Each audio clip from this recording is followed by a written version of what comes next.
Shalom and welcome to another in our series of podcasts from Temple Beth Am, a dynamic center for conservative Judaism in Los Angeles.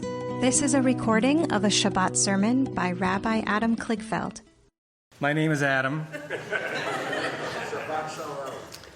My name is Adam and I went to Columbia. Class of 95. That sentence was once a source of weird, American Jewish, probably overly elitist pride. Now it's almost a little embarrassing. My years at Columbia were an era both of investment in self and expression of my identity and curious exploration of others' narratives and identities as well. I felt intellectually alive and emotionally embraced my entire time there. Jewish life there was extraordinary, as was Zionist life. But not without some exceptions. I remember one particularly hard circumstance. Some rabidly anti-Zionist speaker was coming to campus for a big lecture. And the Jewish Zionist student community was nervous and activated. How should we handle it? Do we picket the speech with chants? Do we all sign up and arrive early so that most of the seats were filled by us? Do we ask the administration to step in because what other hate speech on that level would or should be celebrated at Columbia or any other campus? What most of us decided to do was none of those options. We filled the lawn outside Fernald Hall, right in front of the building in which the speech would take place. We didn't chant. We didn't jeer.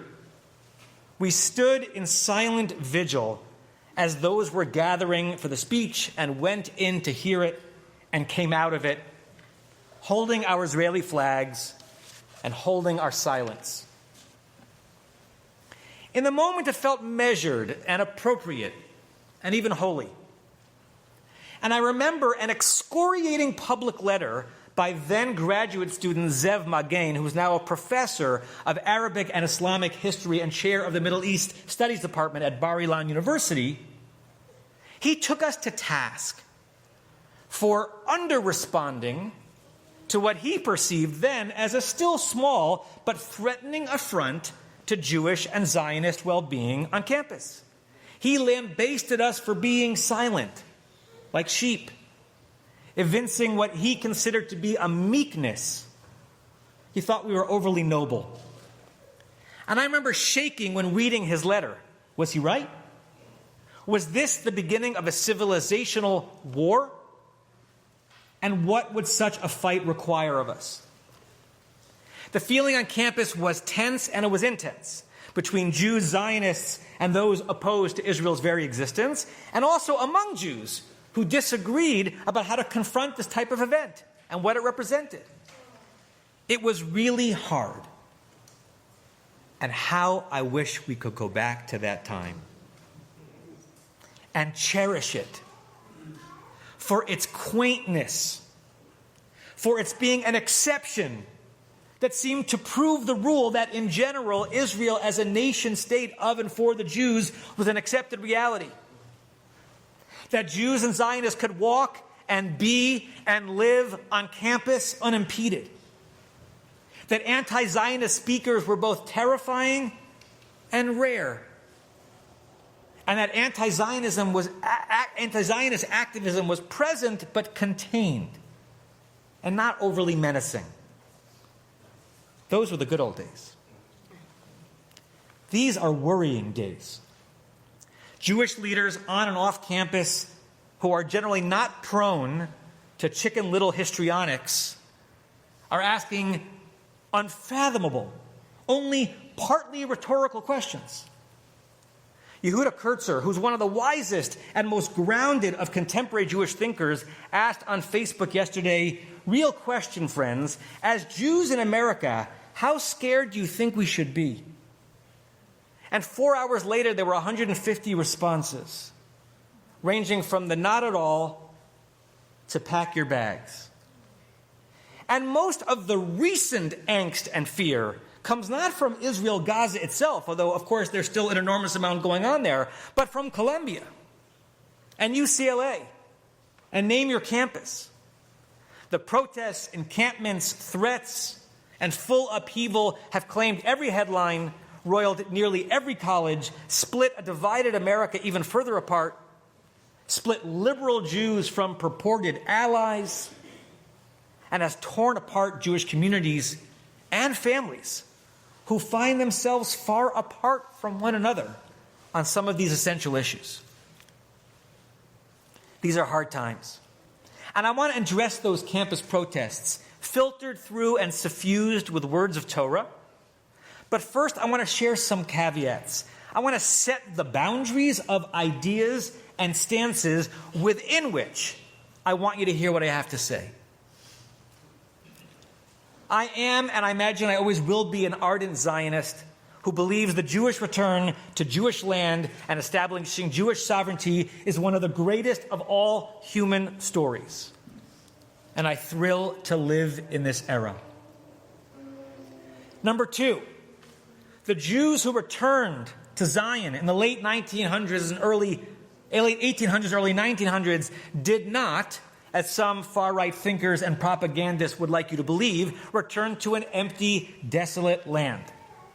There were people there who traced their lineage in that land back centuries. They and their descendants deserve to live with dignity, in peace, with a chance at a meaningful and liberated life of meaning and purpose and love. There are many ways that may be achieved, and which one of them I think is the right one changes just about every day. Number three, Hamas is a jihadist death cult that thrills at the loss of Palestinian life even more than at taking of Jewish life, because the former helps their warped, perverted cause even more. There will be no peace with or for Palestinian Arabs until Hamas and its clones are gone, defeated as soundly as was Nazi Germany and Imperial Japan. Their perpetuation is a threat and looming tragedy for Israeli Jews. It's a far larger threat for Palestinian Arabs. Number four, Jewish law and ethics require that power that is wielded in the name of Jewish rights and Jewish people be done with compassion and care, maximizing the efforts to reduce innocent casualties, and with an acknowledgement of tragedy for every innocent life taken at any age. Number five, Israel did not ask for this war. Israel respected the cold ceasefire that was in place through October 6th. And a full ceasefire now would be a reward for Hamas. It would be a perpetuation of evil, and almost certainly would lead to significantly more innocent deaths of Palestinians in future wars, compared to those who would die and suffer in a near complete taking down of Hamas in this war. Number six, I remain grateful for the time I spent in the Palestinian territories on the Encounter program in 2018, amongst other times I've been there, listening to their narratives, hopes, and aspirations. And I truly hope and pray that all those I met, most of whom could simultaneously and accurately be described as moderate on the one hand, and utterly close to the idea of there being a state of Israel at all on any portion of that land, on the other hand, I hope and pray that they and their brothers and sisters will shake off the evil leadership that subjugate them, misrepresent them, indoctrinate them, and block them from the life of goodness that they and their descendants deserve. And with that in mind, I'd like to start my sermon. When you're not sure what to say or how to say it, Torah can help. It can give a frame and even a whisper and a charge from across the centuries. Acharei Mot, as Sadie has already taught us, starts with laws about the ritual of Yom Kippur. 2 goats are involved. Spoiler alert, one of them doesn't make it. The one that does stands in front of the Kohen Gadol to receive the sins of the people and carry them away to the wilderness. And when the Torah describes this ritual moment, Midrash and commentators notice a redundancy. V'hitvada alav et kol avonot b'nei Yisrael. The Kohen confesses all of the iniquities of the Israelites. V'et kol pishehem, all of their transgressions. L'chol chatotam, and all of their sins. Okay, we get it. The Torah knows some synonyms for bad things that Jews do. It's like Eskimos' abundance for words for snow. But why this redundancy here? And are there shades of meaning that distinguish between these words? Rabbi Harold Kushner of blessed memory paraphrases a midrash from the Talmud and spins it into something truly wonderful. And to me, incredibly relevant to the orgiastic, menacing, and I think crazed behavior we have witnessed on campuses. He says avonot, from the word avon, means something twisted, upended, opposite of what it should be. That's one category of wrong behavior for which the Kohen was asking forgiveness. Pishehem is from the word pesha, which means rebellion, rejecting the law. Knowing the law or the rule is this, and still choosing to do that. And chatotam is from the word chet, which we often translate as sin, but really has to do with a swing and a miss, a lost opportunity. When you discuss baseball in Hebrew, the word for strike is from that root. It's a hachta'ah. The ball or the opportunity came, you swung, and you missed. And you made things worse for yourself and for others. And together, pesha, avon, and chet, a twisting, a rejection of the law and norms, and missing the mark, helped me understand my own reaction to the last 2 weeks. First, avon, twisting. How maniacally effective some of these warriors, we're now learning funded for decades by Qatar, have been in inverting the meaning of words and ethics over the last decades. Overwhelming much of American academia, convincing much of the media that true committed evildoers are heroes and flawed democracies are evil.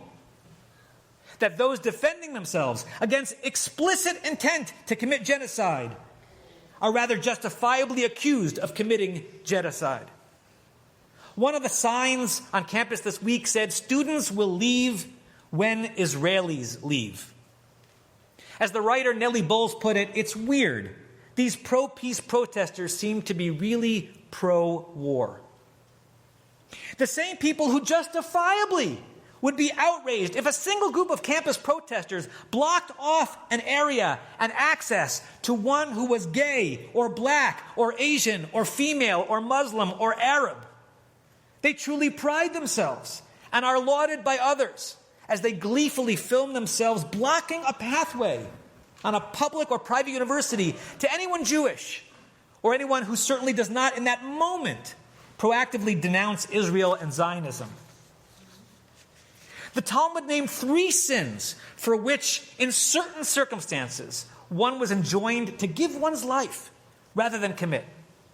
One of them was to bow down to an idol in the presence of a Gentile demanding you do so. Jews would rather die than yield to forced paganism. Those laws emerged from centuries of Greek and Roman persecution, and this week, Jews were literally faced with a choice of publicly repudiating the state of Israel or being disallowed from walking past by people who had no authority to disallow it. More on that later.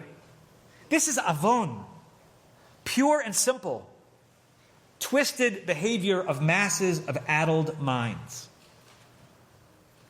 Eugene Kontorovich, the Israeli legal scholar who teaches at George Mason, and full disclosure, holds some views that I consider to be extreme and misguided, put all of this avon twistedness into some biting sarcasm in a tweet. He wrote, "I can't wait until on-campus orientation starts next semester, and the administrators give their usual warnings about microaggressions, making sure everyone feels safe, and getting all the pronouns right." My editorial note, which they should do. Back to him. "They're going to do it totally straight, like nothing happened. I'd go back to college just to see it." End quote. In the realm of avon, microaggressions are not to be tolerated, but actual aggressions, like screaming, "We don't want no Zionists here," and campus intifada, and referencing campus Zionists as, quote, Al-Qassam's and Hamas's next targets, are not only tolerated, they are venerated. Some of the avon twistedness comes in the form of gaslighting and the relentless double standard. After weeks of menacing and threatening encampments and slogans, there's a peaceful pro-Israel rally organized at UCLA this past Sunday, filled with prayers for the hostages and for peace. And somehow that is painted as aggressively and unnecessarily confrontational. When I arrived at that rally on Sunday, I passed a phalanx of angry, fuming anti-Zionist and anti-Semitic zealotry just to get to the area of the Israel rally, which itself was wedged in between the impromptu phalanx and the blocked-off, impenetrable area of the encampment. And to get to the other side of the stage, just in order to hear and see the speakers, you could move around to the left or to the right. The left side was closer, so Lev, my son, and I made our way. Once we got flush to the stage, we met a wall of, I'm not sure what to call them, maybe counter protesters, counter protesters, locked arm in arm, staring hatefully and threateningly as we approached. And like the scene in Holy Grail, except not funny at all, and nobody lost an arm, they made it clear, none shall pass. They were blocking our access to our rally. They screamed at me when I tried to gently go in between them. They would not budge. Security did not help. In order to burst through there, I would have had to become the aggressor, thus fulfilling their avon-like twisted prophecy. See? We went around the other way, my heart beating very fast.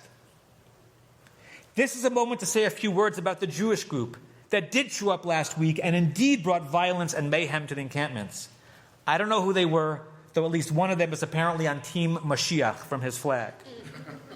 But they should be repudiated.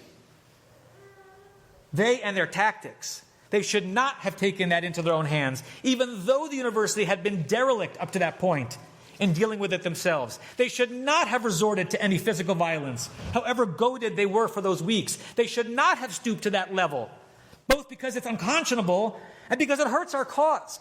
Because part of this avon is that our margin for error is so slim. As Yossi Klein Halevi said on a recent podcast with Dan Senor, I know and I accept that Israel and Zionists have to be good and then have to be better. But how perfect do we have to be? And can we be in this war? I would add both on the battlefield and the campus. One wrong move, and this violence was a very wrong move. And any infinitesimal give that might have been extended by administrators or the media or diplomats disappears. To wit, I counted just yesterday 18 individual columns that the LA Times devoted in the A section just to this one part of the story. That's not including the columns about the war and about the arrests, just on that one moment when some Jewish counter-protesters acted with violence to break down the encampments. And that was just in the news section. 4 more columns of editorial from an editorial board that has been ruefully quiet in calling out the avonot, the twistedness of the previous 2 weeks. When it's the pro-Israel side, it's a mob. When it's the anti-Israel side, it is students being passionate and exercising free speech. And what do you expect after all? They should not have done it, and it was disgraceful. And it's important to say that that one act of overreach on one campus pales in comparison to the viciousness that true enemies of Israel have displayed on dozens of campuses. The group that perpetuated that are our fringe, whom we denounce. Whereas those who take over campuses and hold Houthi flags that say curse the Jews and disrupt entire neighborhoods and vandalize historic university buildings are heralded heroes whom they defend and celebrate. This is avon. We move to Pesha. This section will be shorter because, at least to me, it's self-evident. As Rabbi Kushner notes, Pesha is rebellion, a rejection of the law, by those who are very well aware of the law. The Israel-hating campers of the campus encampments complain, and the LA Times has already editorialized that they were arrested because of their politics. They were not. They were arrested because of their behavior. Not for breaking with a status quo of ideas, but for breaking the law and abrogating campus policies after multiple warnings. We would expect no less, and in fact, we'd see much more if a different group took over and occupied the campus for that long after repeated warnings. Those arrested were arrested for their psha'im, not for their rebellion in this country against that country, Israel, but for their rebellion against the norms that allow any country and any society and any college university to exist. They drape themselves in law when it serves to protect them, even misappropriating in private settings the American legal principle guaranteeing free speech in public settings. And then they spit on the law and expect no repercussions when the law serves to limit them and their unfettered zealotry. Yehuda Kurtzer, whom I mentioned before, wrote this. He said, number one, the legacy and the central premise of civil disobedience is its awareness of being disobedience with a willingness to accept the consequences. Why do today's student protesters howl at the disciplinary and sometimes law enforcement consequences that result appropriately from their actions? Why aren't these consequences embraced as part of the logic of the protests? And number two, civil disobedience also understands itself to be civil. What credibility do these protests imagine themselves having when they commit vandalism and engage in violent rhetoric? Isn't this now something else entirely? To both of his points and questions, I would say the answer is that we are witness to psha'im, rebellions, by poshim, by those who flout the laws and norms, except the ones that they can wear as a protective shield. The Torah rightly called that out as one of the three primary categories of sinful behavior. And now to chet, a swing and a miss. Abba Eban's famous quote from 1973 has a long half-life and applicability. His words about what was then already decades-long intransigence by Palestinian leaders and an unwillingness to accept that Israel existed was that the Palestinians never miss an opportunity to miss an opportunity. He was being sardonic. In this moment, the aphorism can be applied more plainly. There were so many opportunities over the last months for a different kind of activism on behalf of Palestinians that could have showed more noble colors among the activists, might have drawn more Zionists like me towards them, might even, if the energy spilled to the Middle East, somehow had a chance of changing the reality. Had these protests and encampments begun with a denunciation of Hamas, rather than a tepid rationalization or now a rather lusty defense of them? Dayenu. Had these protests once mentioned the hostages? Dayenu. Had they not mimicked the very conspiracy theorists on the far right that they hate and bought into the truly fake news, suggesting that October 7th was an inside job, or that few innocents were killed or targeted, or that rape never occurred? Had they been honest and horrified by what began this war? Dayenu. Instead, these protests embodied, and we've also learned, inspired and buttressed the very forces on the planet that unapologetically call for the annihilation of Israel. Such a missed opportunity for these encampments, like far too much of Palestinian society, even beyond Hamas, are too drunk on elimination that they will not lead themselves ever to liberation. No movement that relies and calls for the annihilation of another will lead to the redemption of self. And we have our own crazies in the Zionist camp who need to imbibe that lesson too. And Netanyahu and or his successor should clean the house of these extremists. They're a stain on the Zionism we love. But the center heft of Zionism around the world and in Israel is committed both to the liberation of the Jew and the freedom of all who live in and adjacent to the Jewish state, as long as it does not ipso facto mean the end of the Jewish state. Had the protesters started every night of encampment with a prayer for Gazan civilians and the hostages, with a plea for Palestinian statehood alongside one Jewish state, they would have had me, or at least some of me. And they might have accomplished something. Instead, they swung hard and meanly in the name of a destruction of me and my people and the state of Israel. And they missed.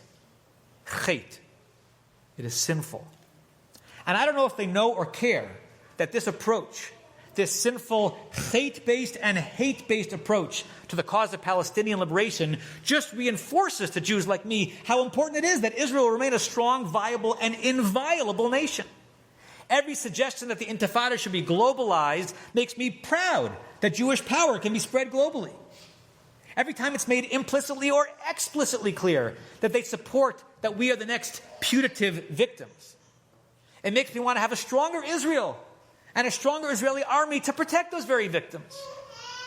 Nothing could have more predictably and powerfully turned liberal Zionists into centrist Zionists, or centrist Zionists into right-wing Zionists, than American campus warriors asserting that for there to be life and light and liberation for the Palestinians, there has to be rejection and a defeat and death of Israel itself. Now, we Columbia Lions of the 1990s laughed at the university's official anthem, or the alma mater, which was sung at august occasions. And not just because it was stodgy and just reeked of an all-male campus from the 1900s, but also because, inexplicably, the music it was set to was the same music as, wait for it, the Nazi anthem, a portion of which is still sung as the German national anthem today. The music was written by Joseph Haydn in 1797, and it's been appropriated both by virulent and murderous anti-Semitic regimes and Columbia. Deutschland, Deutschland, über alles in der Welt, stand Columbia, alma mater, through the storms of time abide. It's the same song. You can't make it up, and graduation day was a hoot as a result. But beyond the lampooning of that ridiculous musical Venn diagram, I returned to the lyrics of Columbia's version this week, as I read the news about my alma mater, and I wept for it. The second line of lyrics goes like this: glorified by light supernal, in thy radiance we see light. Doesn't really scan so well. They need to do a better job. Those words are a reference to Columbia's Latin motto, in lumine tuo videbimus lumen, which translates more plainly to, in your light we see light. The original, of course, like at many venerable American universities, is biblical, Hebrew, from Psalms chapter 36, verse 10, Be'orcha nir'eh, to which I happen to know a catchy tune, which I can tell you afterwards. The full pasuk, the full verse is Ki imcha makor chayim, for with you, God, is the source of life. Be'orcha nir'eh, in your light we see light. As Rabbi Adin Steinsaltz interpreted the verse, the notion is that the spiritual life and the desire to be close to the divine and to emulate the divine ought to lead to true benefits and true light in your life and in others' lives. Closeness to God should lead to illumination. You know, whether people were studying theology there or not, or whether their college had this motto or a different one, students who came to American universities for generations, for centuries, were inspired by a secular version of this promise. Come, be bathed in light, so that you become someone like the gods, in whose light others see their own radiance. And then you and they continue to shine on yet others, ad infinitum. Knowledge and wisdom and curiosity were to illuminate the mind and the world. They were to be pursued at Columbia and UCLA and wherever great minds came to stimulate and be stimulated, to replace the darkness of the Middle Ages and of ignorance with the blazing white light of learning and growth. Maybe the universities can get back there. Maybe a Columbia can once again be worthy of its motto and its anthem. Maybe if and when the twisted and the rebels and those who swing and miss over and over again can learn to eschew perversion, embrace law and norms, and channel their bodies and their protest and their activism and their passion and their lust, not towards hate and rejection and elimination, but towards the straight and the just and the light. You have been listening to another in our series of podcasts from Temple Beth Am, a dynamic center for conservative Judaism in Los Angeles. If you enjoy these podcasts, we invite you to write a review on the Apple Podcast site or wherever you get your podcasts. For more information about Temple Beth Am Los Angeles, go to tbala.org.